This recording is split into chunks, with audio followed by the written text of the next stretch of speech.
Et ma femme qui était enceinte des jumeaux. La grossesse était à 6 mois. À 6 mois. Et le jeudi 8, 4 mois 2021, elle avait un peu mal au bas-ventre de l'après-midi. Donc je lui ai dit de mettre un médicament, c'est un chupot que le docteur nous avait conseillé, du nom de Spasfon, pour calmer la douleur. Et c'est ce qu'elle a fait. Et après, le mal a repris. J'ai appelé le médecin, il me dit que si c'est comme ça, il faut l'envoyer à la clinique la plus proche. C'est ainsi qu'on allait voir dans une clinique. Et la dame, la sage-femme, a regardé ma femme et elle a dit le col, je ne sais pas si je prononce bien, le col voilà, était en train, là j'ai appuyé dessus, était en train de souffrir, comme si les enfants voulaient venir au monde prématuré, voilà. On doit faire un cyclage, ce qu'elle m'a dit. Elle voulait le faire, mais elle dit comme c'est un petit coin, elle ne peut pas prendre l'engagement vraiment de le faire. Donc elle nous a donné un papier pour aller au CHU, voilà, de Cocody. Alors ça vous interrompt, je vais vous poser une question. Est-ce que pendant tout le long de la grossesse, votre femme jusqu'à 6 mois là, est-ce qu'il n'y a pas eu, quand elle partait faire ses visites, on lui a pas signifié qu'elle souffrait de quelque chose, d'une maladie, mais la grossesse, tout se passait bien, mais la grossesse n'était pas une grossesse à risque? Jamais elle a été informée de cela? La grossesse n'était pas à risque parce qu'on a fait une échographie très approfondie dans une clinique, je ne sais pas si je peux dire le nom, voilà, de la place à Cocody. Voilà. Et la dame même a eu du mal à faire l'échographie, tellement que les enfants bougeaient, les enfants étaient très en forme. On ne nous a pas signifié qu'il y avait, comment on appelle ça, une menace. Non. Alors on va répondre, comme on vous dit maintenant qu'elle dit qu'il faut faire un cerclage. Alors vous partez où? Là, on nous envoie au CHU de Cocody. Parce que pour elle, ils étaient compétents de le faire. Quand vous arrivez au CHU de Cocody, comment vous êtes reçu? D'abord, on arrive au CHU de Cocody et le mal de ma femme avait repris. Et là, on cherchait des brancards. Il n'y en avait même pas. Et ma femme, vraiment luttait et attrapait doucement pour marcher. Et on va directement aux urgences gynécologie. Arrivé là-bas, on nous dit non, qu'on n'a qu'à aller à la salle d'accouchement. Malgré qu'elle avait mal, on va à la salle d'accouchement, on dit non, c'est aux urgences. On arrive aux urgences, il y a une sage-femme qui vient nous accueillir. Il dit madame, ma femme qui a mal. Il dit bon, ok monsieur, vous restez devant la porte. C'est cela qu'ils ont fait rentrer ma femme dans la salle. Moi je suis resté devant la porte. Est-ce que vous avez signifié aux sages-femmes là que de là où vous venez là, vous avez demandé de faire un cerclage? Vous lui avez dit ça? Bon, la femme, quand elle est rentrée avec ma femme, la sage-femme, elle est revenue me demander, comment on appelle ça, le canet. Voilà. Donc je lui ai donné le canet. Puis elle est retournée dans la salle, moi j'étais dehors. Pendant que vous étiez dehors, votre femme dans la salle, qu'est-ce qui s'est passé en tout cas? Bon là, je suis dehors, je ne sais pas ce qui se passe, mais la femme, elle m'appelle au téléphone. Qui, la sage-femme? Mais ma femme elle-même. Votre femme vous appelle? Oui. Et elle vous dit quoi? Ils ont fini de me regarder. On me dit de passer sur l'autre lit parce qu'il y avait plusieurs lits là. Voilà. Ils ont regardé ma femme, on lui a dit de passer sur un autre lit. Voilà. On lui a mis ça, une perfusion. Voilà. Moi je dis gloire à Dieu. Voilà. Pour moi c'est pour calmer la douleur. Voilà. Après, est-ce que vous êtes allé vers les sages-femmes pour demander comment va votre femme, son état et tout? Ou bien vous êtes resté tout le temps dehors? J'étais dehors et on ne me disait rien. On me disait rien, il dit mais c'est pas normal. Voilà, je m'approche auprès d'un médecin, il dit mais ma femme c'est comment? C'est là qu'il va me dire non, l'état de votre femme là, on doit forcément enlever les enfants. Et de quelle façon? C'était une césarienne? C'était quoi? Il vous proposait quoi le médecin? Rien, il n'a rien signifié, il a dit simplement on doit enlever les enfants. Qu'est-ce que vous avez posé comme question? Vous avez demandé est-ce qu'on doit faire une césarienne? J'ai demandé, mais je n'ai pas demandé ça, mais j'ai demandé est-ce qu'on ne peut pas trouver une solution pour pour ne pas que les enfants passent. C'est ça. Je veux pas que les... à 6 mois là. Voilà, t'as 6 mois. Je ne veux pas que vraiment mes enfants vraiment sortent quoi. Je ne voulais pas ça. J'ai demandé est-ce qu'il n'y a pas un moyen de vraiment faire en sorte que la grossesse puisse être toujours là. Et vous avez répondu quoi? Il a dit non, où c'est arrivé là, on doit l'enlever. Donc, comme il n'était pas convaincu, j'ai appelé un ami aussi qui est dans le corps. Voilà, pour lui dire voilà ce que le médecin vient de me dire. Moi, je ne suis pas d'accord. Et votre ami vous a dit quoi? Il m'a dit attends, laisse-moi, je te rappelle. Et il a appelé ses contacts et après il m'a rappelé.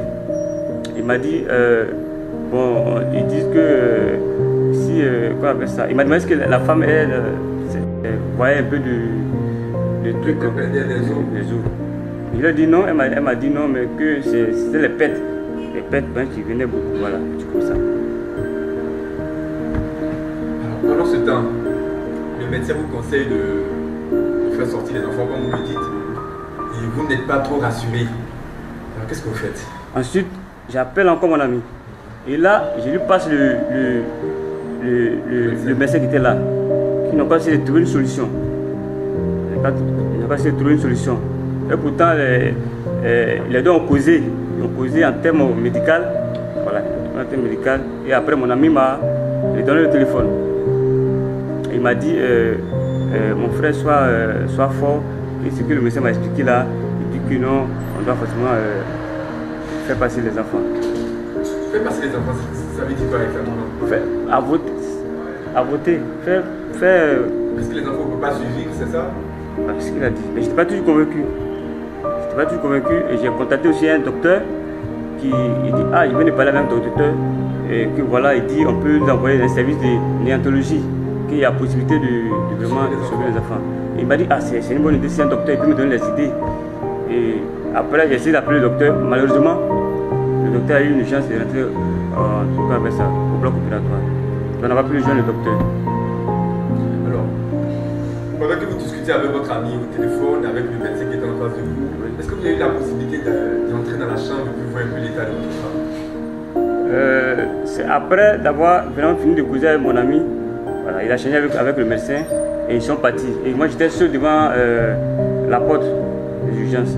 Là il n'y avait personne dans la salle d'accouchement et des urgences de gynécologie, il n'y avait personne là-bas. Moi j'étais arrêté au dehors parce que j'étais le seul parent. Il me dit qu'à tout moment on peut me dire où est le parent de... Voilà, donc j'étais là. Et ensuite, j'attends une patiente qui me dit monsieur, rentrez, votre femme va tomber. Parce qu'elle était sur une table vraiment haute, il n'y avait personne dans la salle. Attends, elle était toute seule avec un autre malade, mais il n'y avait pas de sage-femme? Il n'y avait pas de sage-femme. Elle était seule. Il n'y avait pas de sage-femme.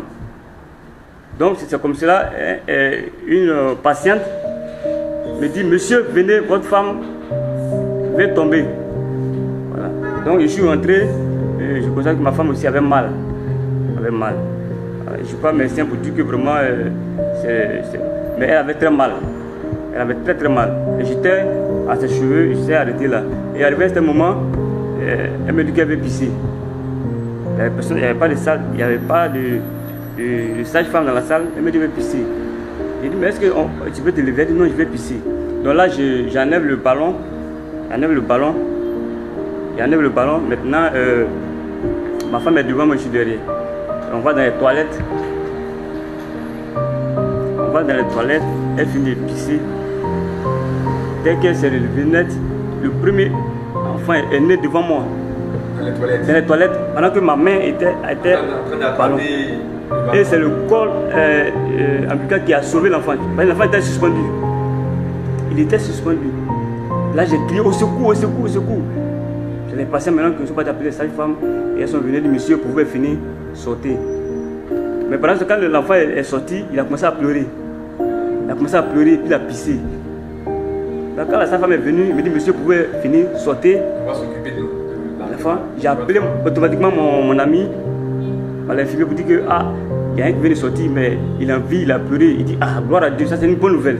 C'est une très bonne nouvelle. Ensuite, le deuxième est venu et les sages-femmes l'accompagnaient. Vivant, je l'ai vu. vivant. Et je l'ai suivi de sa femme jusqu'à la salle d'accouchement. Parce que je précise que la salle de gynécologie est peut-être à 500 mètres de la salle d'accouchement. C'est les coins opposés, c'est pas le même coin. Donc ils m'ont mis dans les pailles. Ils m'ont mis dans les pailles. Ils disent, monsieur, donnez un paille, et ils ont mis les enfants dedans. Le deuxième pain même, c'était une femme de bonne volonté qui a donné le pain. Parce que là, nous, quand on partait au Chili, on ne savait pas que ce truc allait arriver. Alors vous avez vu vos enfants vivants pendant combien de temps comme ça? J'ai vu mes enfants très très vivants, je les ai suivis jusqu'à on est parti à la salle d'accouchement. On me dit non monsieur, vous attendez là. Donc, je suis là, j'attends. Et 10 minutes après, la dame est ressort, la sage-femme. Elle ressort. Je dis madame, c'est comment? Il dit ah, on appelle le pédiatre, il ne décoche pas. Il dit mais là on fait comment? Elle dit là, il ne sait pas. Mais quand elle a demandé à appeler le pédiatre, c'est parce qu'il y avait un souci avec les enfants, c'est ça? Elle a expliqué qu'il y avait un souci avec les enfants. Elle m'a dit qu'ils sont des prématurés. Donc normalement même en salle de gynécologie, le médecin devait alerter le pédiatre pour dire qu'on a reçu une femme qui va accoucher de prématurés. On devait préparer là tout de suite là, dans la salle même où ma femme était accouchée, l'oxygène et les couveuses normalement. Il n'y a pas de communication dans le CHU. Il n'y a même pas de communication. C'est après que les enfants soient nés, on les transfère là-bas, on appelle le pédiatre et il ne décroche pas. Il n'a pas décroché. Il n'a pas décroché. Et j'ai dit, mais on fait comment? Il dit là, elle ne sait pas. Alors que le gars va venir, il va s'occuper des enfants. Il dit, c'est pas possible. Ils sont des prématurés, il ne peut pas. C'est pas possible. Là, le vigile qui était assis devant la salle d'accouchement, là, il dit, ah, s'il vous plaît, où peut trouver le pédiatre? C'est là le vigile, là me dit, il faut monter au 5e, M. Sanogo. Moi je ne connais pas le nom, moi je va au 5e, M. Sanogo est là. Là je laisse l'ascenseur parce que là j'étais paniqué, je monte au 5e rapidement, je tape, on ne me répond pas d'abord, après je tape, et on dit c'est qui? Il dit c'est moi, quand il m'avait dit fais un pas en arrière, j'ai fait un pas en arrière. Il dit monsieur il y a quoi? Il dit docteur, il dit qu'il doit monter ici. Il dit docteur pardonnez, là il ne savait pas.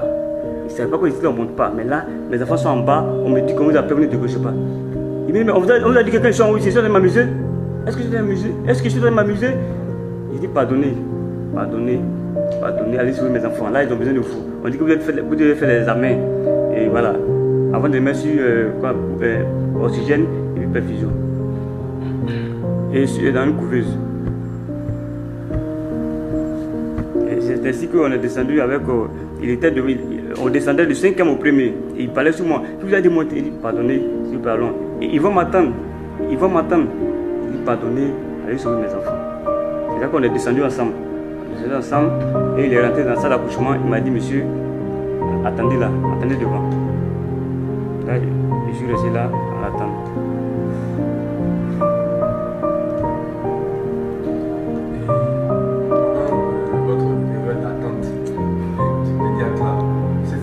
Combien de temps? Le pédiatre est rentré là-bas, il a fait 10 à 15 minutes. 10 à 15 minutes, j'étais là et il a appelé. J'ai vu la dame qui a fait venir au monde mes enfants. Voilà, j'étais dans la salle. Et 30 minutes après, elle ressort. Et elle me dit, monsieur, pourquoi vous êtes monté? Elle m'a demandé, vous êtes monté? Vous avez fait le reproche d'être allé voir le médecin. Voilà. Elle dit pourquoi? Il dit mais vous-même m'avez dit que vous l'appelez ça. Il ne décrochait pas. C'est pour ça que je suis monté. Mais le problème c'est quoi? C'est sauver mes enfants ou bien c'est de me demander pourquoi je suis monté. C'est là, il me dit, d'ailleurs même là. Là on parle de 45 minutes, il y a 15 minutes, 30, voilà, 45 minutes, d'ailleurs même là, ton enfant là, il y a un qui est mort, il faut attendre, le deuxième va mourir, vous allez prendre pour partir. Et vous avez dit ça avec ces mots là, précisément? Précisément. Vous pouvez répéter ce que elle vous a dit là? Elle m'a dit, d'ailleurs même là, ton enfant là, il y a un qui est mort, il faut attendre, le deuxième va mourir, vous allez partir avec lui. Et le médecin, il était encore toujours dans la salle? Il était encore dans la salle là-bas, je n'ai pas vu le pédiatre. Voilà. Et là, j'étais arrêté là, j'ai passé. Si je savais qu'elle allait me dire ça, il allait enregistrer ça normalement. Mais par la grâce de Dieu, il y avait des témoins. était là, dans le couloir. La fille là m'a dit, quoi on peut dire ça? Elle a tourné le dos, elle est partie. Mais le médecin, il n'avait plus revu. Je n'ai plus revu le pédiatre. Là, j'ai appelé mon ami, il me dit, ah pardon, voilà ce qu'on veut me dire. Il me dit qu'il y a un qui est parti, qu'il reste un. Pendant ce temps, les enfants étaient là, pas de couveuse, ni d'oxygène. Après, vous avez eu accès quand même à la chambre pour votre femme? Non, on m'a dit non, que je ne peux pas rentrer, que garçon ne peut pas rentrer. Parce que j'étais seul à accompagner ma femme. Et la fille, mon témoin là, celle qui était là, tellement ça l'a choqué, elle est venue m'aider. Elle a dit, bon, dis que c'est ta soeur, tu vas aller voir les enfants. Là, on lui dit non, l'heure de visite est passée. Voilà, attendez, demain à 6h30. Alors, à quel moment vous apprenez que le deuxième est décédé? Mais là, j'ai appelé mon ami, il est venu me trouver vers 2h57. Les enfants sont nés à minuit. Minuit 50 et quelqu'un. Il y a un qui est mort à 1h.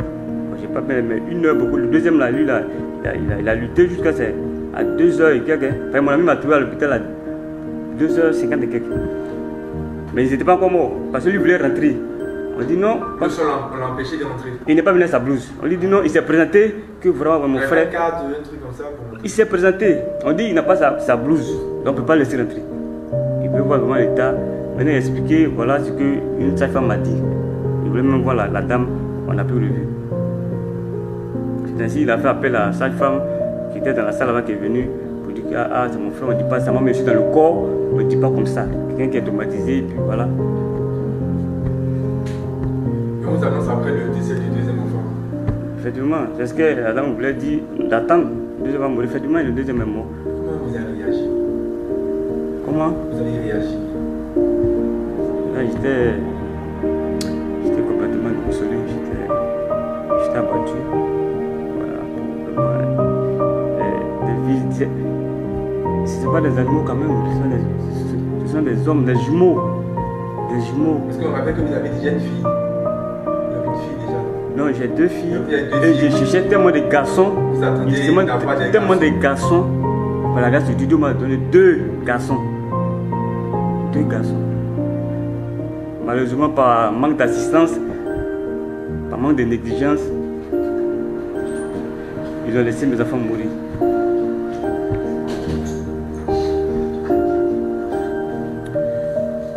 Après, on vous annonce le décès de vos 2 enfants. Vous avez la possibilité de voir votre femme.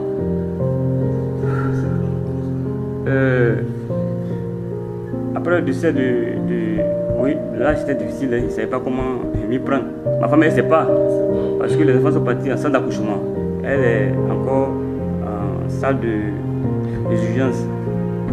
Donc là je suis là, tout déboussolé, il doit prendre mon courage à 2 mains. Voilà, on peut lui annoncer la triste nouvelle. Là, c'était matin, j'ai attendu qu'un matin. Voilà, parce que de jeudi jusqu'au matin, au vendredi matin. Donc j'ai annoncé, et là le médecin me dit bon, nous on a fini, nous on a fini, on peut partir. Vous allez partir, il reste aller voir le pédiatre. Le même pédiatre que vous avez vu dans la nuit là. Voilà, on me dit d'aller le voir. Or quand il est rentré là, je ne l'ai plus revu. Je l'ai plus revu. Maintenant on me dit en salle d'urgence, on me dit non, nous on a fini pour nous. Une femme qui vient d'accoucher des jumeaux, on ne peut même pas lui dire de rester en observation. On lui dit c'est fini, nous on a fini pour vous. Elle dit qu'on a fini de tuer mes enfants, on peut partir. En cas de voir le pédiatre, ma femme dit mais nous fini de tuer les enfants, il faut quoi le pédiatre? Il dit non. Alors elle saignait même. C'est moi je suis parti à la boutique acheter le lotus. Et arrivé au parking, parce qu'elle ne voulait même plus rester, elle voulait aussi dans le coin. Et arrivé au parking là, comme je suis véhiculé là, je ouvre la voiture, la portière est derrière, et je me cache derrière. Et elle prend le lotus là pour vraiment se protéger. Il lui dit bon, il faut t'asseoir, on doit aller voir le pédiatre, j'y arrive. C'est vrai que j'ai laissé ma femme dans la voiture, je suis pas allé voir je suis parti. à 6h50 par là. Il me demande, il dit, non, le pédiatre n'est pas là. Je dis, non, je suis parti là-bas, il dit, non, il n'est pas là, il faut attendre 10h, mais 11h. Là, je retourne encore en salle de gynécologie. Le monsieur me dit, mais nous on a fini. Il dit, non, on est parti, on est devenu nous voir.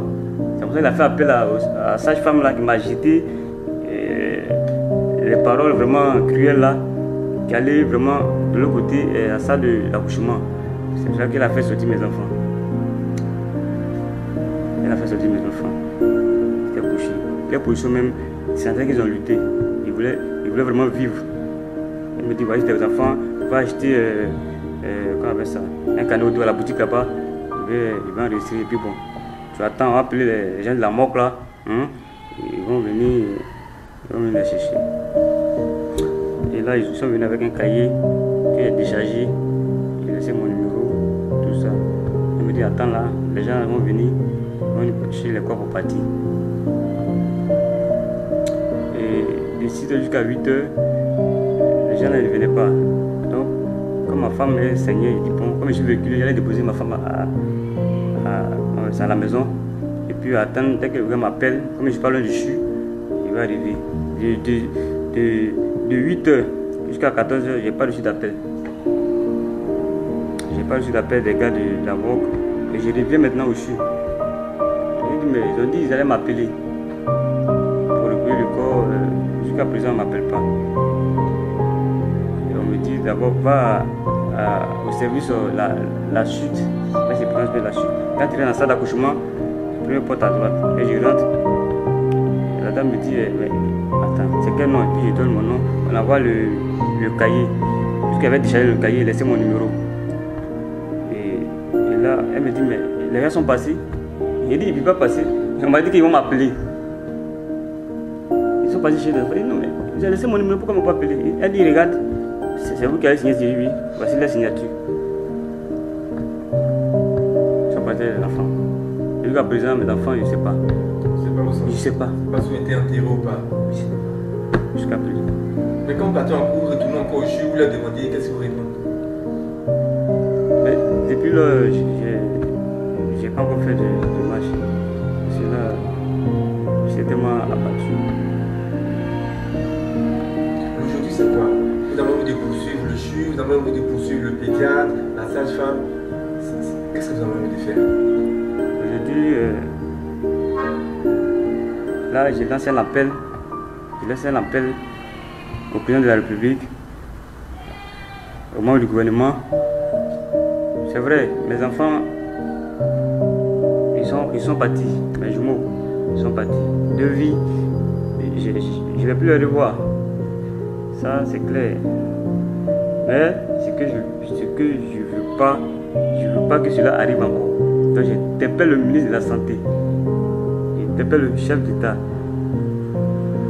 de faire vraiment un tour en arrière, de regarder en arrière, vraiment de prendre la responsabilité.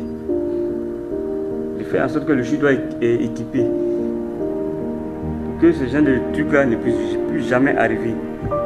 Ça, c'est ce que je veux. Pour sauver d'autres vies. Je veux que ça arrive. Je veux que ça arrive.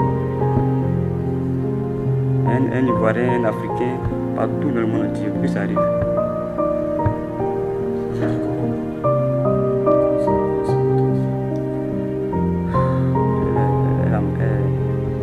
Elle va mal. Elle a besoin d'un suivi. Oui, justement. Elle a un suivi. Je l'envoie même dans une clinique pour vraiment regarder si. Parce que c'est les jumeaux qui sont venus loin. Pour voir si vraiment il n'y a pas eu de complications. Là, ils disent quoi, ça va? Oui, là, je dis ça va. C'est le moral qui est toujours touché. Psychologiquement. On a vu aussi que vous avez accordé une interview à Fraternité Matin, pardon. Oui. C'est déjà bien que la presse puisse relayer votre histoire. Comment ça s'est passé la rencontre avec Fraternité Matin? D'abord, je remercie Fraternité Matin. Vraiment, ils sont venus vraiment. Je les remercie. Voilà. Ils sont déplacés pour venir vers moi. Pour effectivement voir si M. Moreau existait vraiment. Ce qu'ils ont dit. Oui, moi, c'était vraiment. Et ils sont venus, ils sont venus chez moi, ils ont vu M. Moreau, sa femme aussi, qui n'était pas bien. Mais ce que je déplore, c'est que les propos que j'ai évoqués, que j'ai dit, vraiment, j'ai acheté un journal ce matin et j'ai vu que c'est déformé, c'était déformé. À quel niveau? Au moment où ils disent que quand la femme est rentrée dans la douche, c'est en revenant qu'elle a couché et je savais que l'enfant n'allait pas s'en sortir. C'est pas ce que j'ai dit. L'enfant était né vivant. Par manque d'assistance, voilà, par manque d'assistance, manque de négligence, voilà, manque de communication, voilà, parce que le médecin devait faire appel, coordonner tout. Ah, la femme va coucher, il faut qu'on ait couveuse et il n'y a même pas de couveuse au CHU, il n'y a même pas d'oxygène, il n'y a même pas.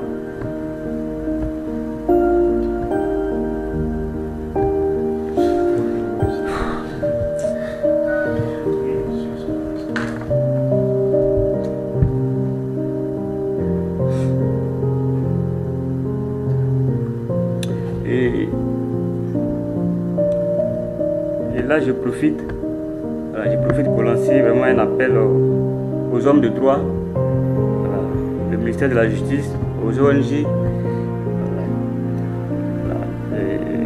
les droits des hommes et des femmes, les droits des enfants, de s'auto-saisir afin que justice soit rendue. Il lance également un appel à l'État de Côte d'Ivoire, à sa tête le président de la République, au ministère de la Santé, d'aller au secours de tous ces malades vraiment qui meurent dans nos hôpitaux par manque d'assistance.